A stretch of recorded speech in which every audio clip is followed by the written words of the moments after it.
Kisah ini berawal di sebuah desa kecil di Jombang, Jawa Timur, pada akhir abad ke-19. Di sana lahirlah seorang anak bernama Abdul Wahab, tepat pada tanggal 31 Maret tahun 1888. Ia lahir dari keluarga ulama terpandang yang sudah sejak lama mengabdi pada pendidikan agama Islam. Ayahnya, Kiai Haji Hasbullah bin Abd al-Rashid, dikenal sebagai tokoh berpengaruh yang menanamkan nilai-nilai keilmuan dan akhlak mulia pada anak-anaknya. Sejak kecil, Wahab telah menunjukkan rasa ingin tahu yang luar biasa terhadap kitab-kitab kuning dan pengajaran agama. Setiap pagi, ia membantu orang tua di sawah atau kebun, kemudian sore hingga malam tenggelam dalam membaca dan mendalami pelajaran di surau. Ia tumbuh sebagai anak yang gigih, penuh hormat kepada guru, dan sangat tekun dalam menulis dan menghafal. Melihat ketekunan dan kecerdasannya, orang tuanya memutuskan untuk mengirim Wahab kecil menimba ilmu ke berbagai pondok pesantren terkenal di Jawa. Di usia remaja, ia berguru ke pesantren Siwalan Panji di Sidoarjo, lalu ke pesantren Tebu Ireng yang didirikan Kiai Haji Hashim Asy'ari. Di sanalah benih-benih kepemimpinan Wahab mulai terasah. Di pesantren, Wahab muda terkenal sebagai santri yang kritis dan berani berdiskusi dengan para kiai. Ia tidak ragu bertanya dan berdialog tentang perbedaan pendapat dalam kitab kuning, bahkan berani menulis pendapatnya sendiri yang kelak menjadi dasar gagasan pembaruan di kalangan Nahdliyin. Hal ini membuat beberapa kiai semakin percaya bahwa kelak Wahab akan menjadi ulama besar. Tidak hanya ilmu agama, Wahab juga belajar ilmu sosial dan politik secara otodidak. Ia rajin membaca koran dan surat kabar Belanda yang waktu itu beredar di pesantren. Dari sana, ia paham bahwa bangsa Indonesia sedang dalam tekanan kolonialisme dan butuh kebangkitan. Inilah yang kemudian membentuk pandangannya bahwa pesantren tidak boleh hanya menjadi benteng agama, tapi juga benteng kemerdekaan. Sebagai santri, Wahab sangat menghormati Kiai Haji Hashim Asy'ari. Namun, ia juga memiliki pikiran terbuka yang membuatnya sering menjadi jembatan diskusi antara kiai sepuh dan para santri muda. Sikapnya yang moderat dan bijak inilah yang kemudian menjadi ciri kepemimpinannya di kemudian hari. Kehidupan Wahab muda penuh dengan kisah perjuangan belajar dan beradaptasi dengan perubahan zaman. Di usia 20-an, ia mulai terlibat aktif dalam diskusi-diskusi intelektual antar ulama Jawa dan Madura, memupuk relasi, serta menyiapkan diri untuk kelak mendirikan organisasi besar yang menjaga ajaran Ahlussunnah wal Jamaah di Nusantara. Tahun-tahun menjelang kemerdekaan Indonesia adalah masa paling bergejolak. Penjajahan Belanda begitu mencengkeram kehidupan rakyat. Disinilah Wahab Hasbullah tidak hanya menjadi santri dan kiai, tetapi juga aktivis yang gigih menanamkan rasa cinta tanah air kepada umat Islam. Ia aktif mengikuti diskusi dengan tokoh-tokoh pergerakan nasional, baik dari kalangan sekuler maupun Islamis. Ia menjalin persahabatan dengan tokoh-tokoh Sarekat Islam, Muhammadiyah, dan bahkan dengan aktivis muda pergerakan yang kelak menjadi bapak bangsa Indonesia. Wahab paham benar, bahwa untuk membangkitkan kesadaran rakyat, harus ada media yang menjangkau kaum awam. Oleh karena itu, ia ikut mendirikan media cetak seperti Suara Nahdlatul Ulama yang menjadi corong informasi dan dakwah pada masa penjajahan. Di sela-sela perjuangan politik, Wahab tetap memprioritaskan pengajaran agama di pesantren. Ia percaya bahwa pendidikan adalah senjata utama untuk membangun karakter bangsa. Pesantren baginya bukan sekadar lembaga pendidikan, tapi benteng moral yang menjaga identitas Islam Nusantara. Pada tahun 1926, bersama Kiai Haji Hashim Asy'ari dan ulama lainnya, Kiai Haji Wahab Hasbullah mendirikan Nahdlatul Ulama (NU).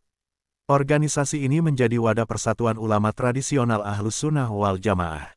Wahab berperan penting sebagai penggerak dan motor ideologi kebangkitan NU. Wahab terkenal dengan gagasannya mendirikan Nahdlatul Watan Kebangkitan Tanah Air, Taswirul Afkar, Gambaran Pikiran, yang menjadi cikal bakal forum diskusi di kalangan pesantren, dan kemudian Nahdlatul Tujar Kebangkitan Para Pedagang. Ketiganya adalah fondasi ekonomi dan intelektual NU di masa awal. Sebagai penggerak ide, Wahab tak pernah berhenti membangun jaringan. Ia rajin berkeliling dari satu daerah ke daerah lain, berdiskusi dengan para kiai kampung, pedagang, dan rakyat biasa, membangkitkan semangat cinta tanah air dan melawan penindasan kolonial. Pada era 1930-an, Wahab Hasbullah semakin dikenal sebagai sosok penghubung antar generasi di kalangan ulama. Ia memfasilitasi dialog antara kiai sepuh dengan para ulama muda yang mulai merasakan gejolak zaman modern. Ia paham betul bahwa agar ajaran Islam tetap kokoh, para ulama harus bisa menjawab tantangan zaman dengan bijaksana. Wahab juga menjadi penengah kala terjadi perbedaan pendapat di internal pesantren.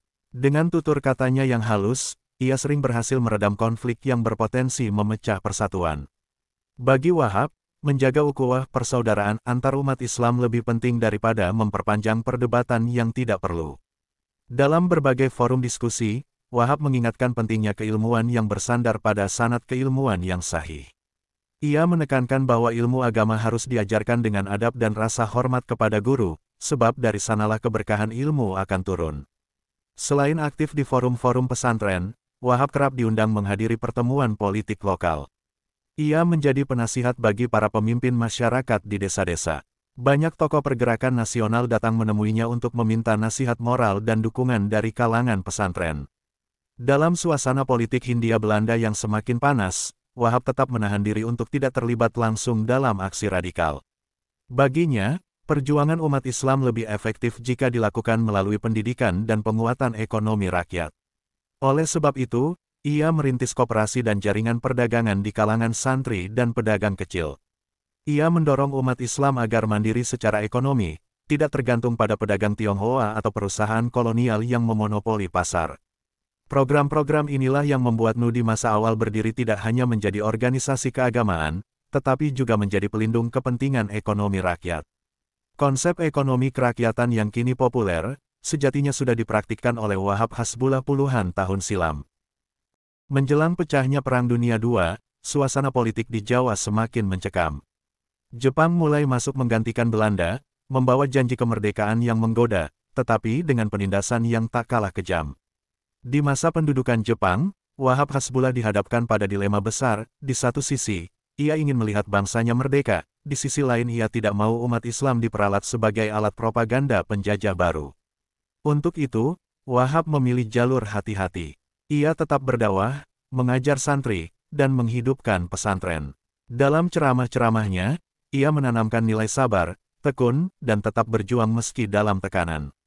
Dalam catatan sejarah, Wahab beberapa kali dipanggil pejabat militer Jepang untuk dimintai dukungan. Dengan bijak, ia tidak menolak secara frontal, tetapi juga tidak mau menjadi boneka penguasa.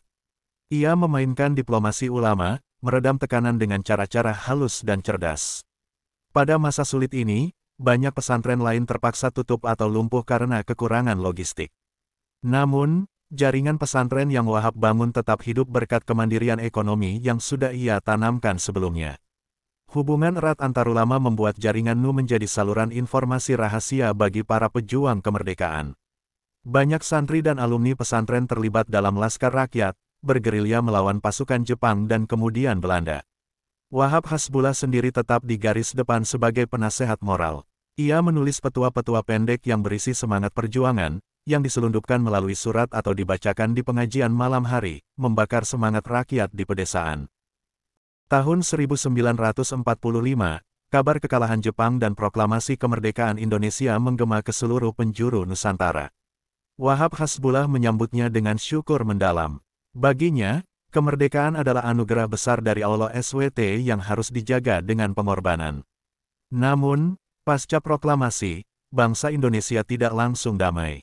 Belanda datang kembali ingin menancapkan kuku penjajahan. Pada masa ini, Wahab bersama para kiai NU bersepakat mengeluarkan resolusi jihad. Resolusi jihad inilah yang menjadi dasar moral bagi ribuan santri, laskar, dan rakyat biasa untuk mempertahankan kemerdekaan.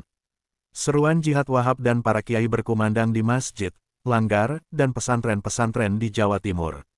Pertempuran tanggal 10 November di Surabaya menjadi bukti nyata bagaimana fatwa dan seruan kiai membakar semangat rakyat.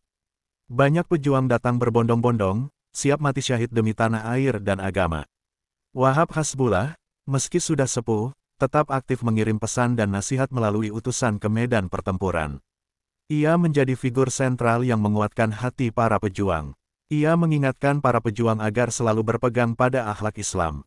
Bahkan dalam perang, Wahab menekankan pentingnya menjaga martabat, tidak merusak harta rakyat, dan tidak berbuat zalim kepada sipil yang tak bersalah. Fatwa jihad Wahab dan para kiai menjadi salah satu tonggak sejarah yang menegaskan peran ulama dan santri dalam mempertahankan kemerdekaan Indonesia. Hingga kini, peristiwa heroik itu selalu dikenang sebagai Hari Pahlawan. Pasca pertempuran Surabaya, gelombang perang kemerdekaan terus berkobar di berbagai daerah. Para santri dan rakyat di pedesaan menjadi garda terdepan menghadapi agresi Belanda yang ingin kembali berkuasa. Di tengah situasi genting ini, Wahab Hasbullah kembali berperan sebagai penguat moral bagi umat. Ia menulis berbagai maklumat dan petuah yang disebarkan melalui pesantren-pesantren di Jawa Timur dan sekitarnya.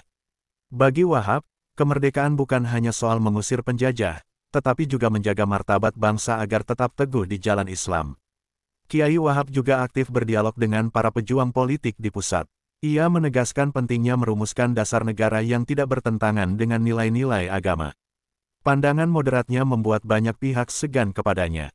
Pada masa-masa genting tersebut, Wahab tidak pernah meninggalkan kebiasaan mulianya, tetap mengajar santri di sela-sela hiruk-pikuk perjuangan fisik.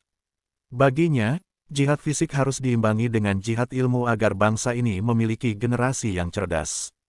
Selain itu, Wahab menggalang dana dan logistik melalui jejaring santri dan pedagang. Uang hasil sumbangan rakyat digunakan untuk membeli persenjataan, obat-obatan, dan makanan bagi para pejuang di garis depan. Keberadaan Wahab sebagai ulama yang disegani membuatnya kerap diminta menjadi penengah bila terjadi konflik internal di tubuh pejuang rakyat. Ia dengan sabar mendamaikan perbedaan agar perjuangan tetap terarah pada satu tujuan, kemerdekaan sejati. Dalam setiap pertemuan dengan rakyat, Wahab selalu menutup dengan doa penuh haru. Doa-doa itu bagai tameng spiritual yang meneguhkan hati para pejuang di medan laga, sekaligus menjadi sumber semangat bagi keluarga yang ditinggal berperang. Ketika Republik Indonesia mulai menata diri setelah pengakuan kedaulatan pada 1949, tantangan baru muncul. Negara muda ini rawan perpecahan, konflik ideologi, dan upaya-upaya makar dari berbagai pihak yang tak puas. Wahab Hasbullah tetap berdiri sebagai sosok penjaga persatuan umat. Ia aktif mengajak para ulama agar menahan diri dari sikap ekstrim. Bagi Wahab, perbedaan pendapat adalah rahmat, namun persatuan umat adalah harga mati yang tak boleh ditukar apapun. Pada periode inilah Wahab semakin memperkokoh posisi NU sebagai organisasi sosial keagamaan yang tidak hanya berkutat pada masalah ibadah, tetapi juga terlibat dalam pembangunan bangsa. Ia menekankan pentingnya peran NU dalam bidang pendidikan, ekonomi, dan sosial. Ia mendorong berdirinya madrasah-madrasah formal di bawah naungan NU agar generasi muda tidak tertinggal di bidang ilmu pengetahuan modern. Hal ini membedakan NU dari banyak organisasi Islam lainnya pada masa itu. Selain madrasah, Wahab juga mendorong lahirnya organisasi sayap pemuda seperti Ansor.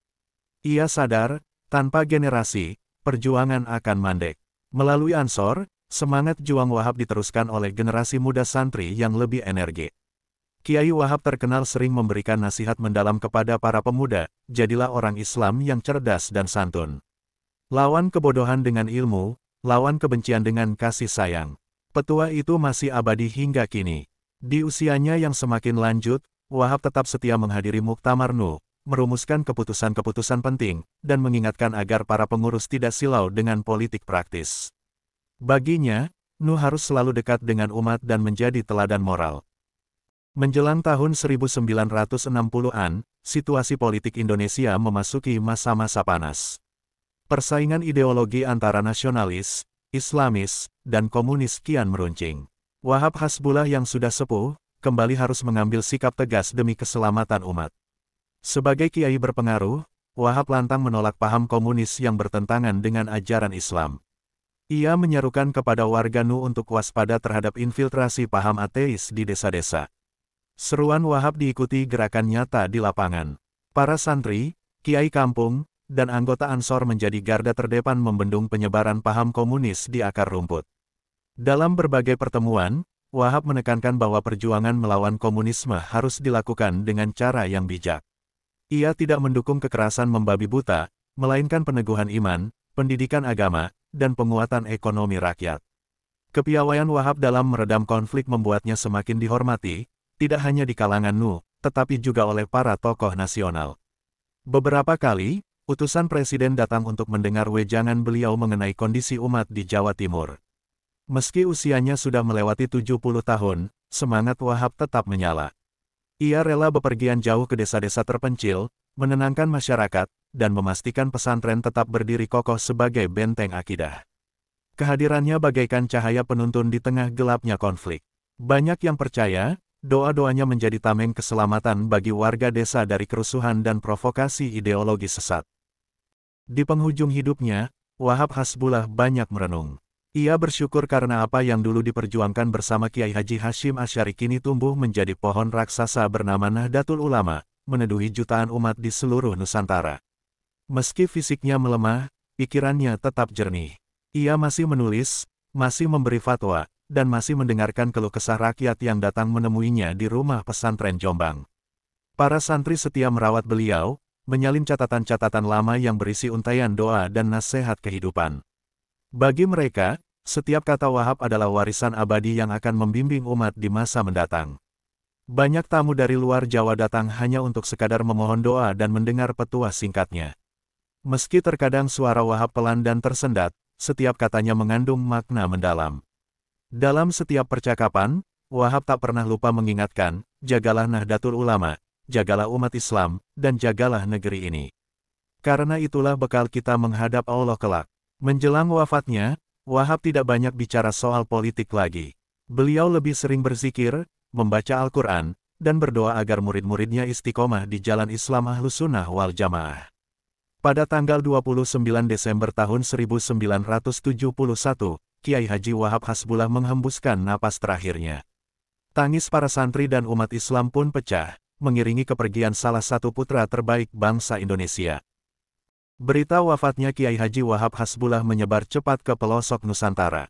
Ribuan orang datang berduyun-duyun ke Jombang, menundukkan kepala di hadapan jenazah sang Kiai panutan.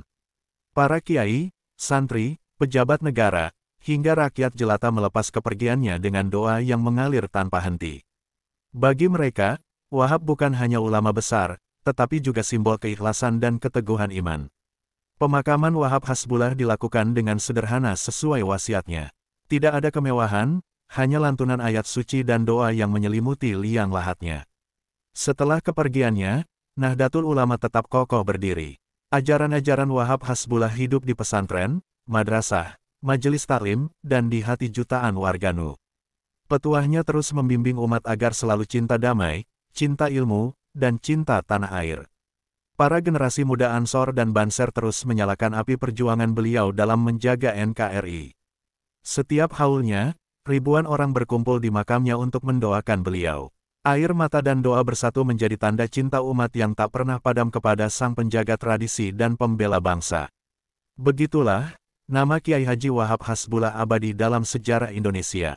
Ia bukan hanya ulama, tetapi juga bapak kebangkitan kaum santri, pejuang kemerdekaan, dan teladan kesetiaan pada agama dan negeri.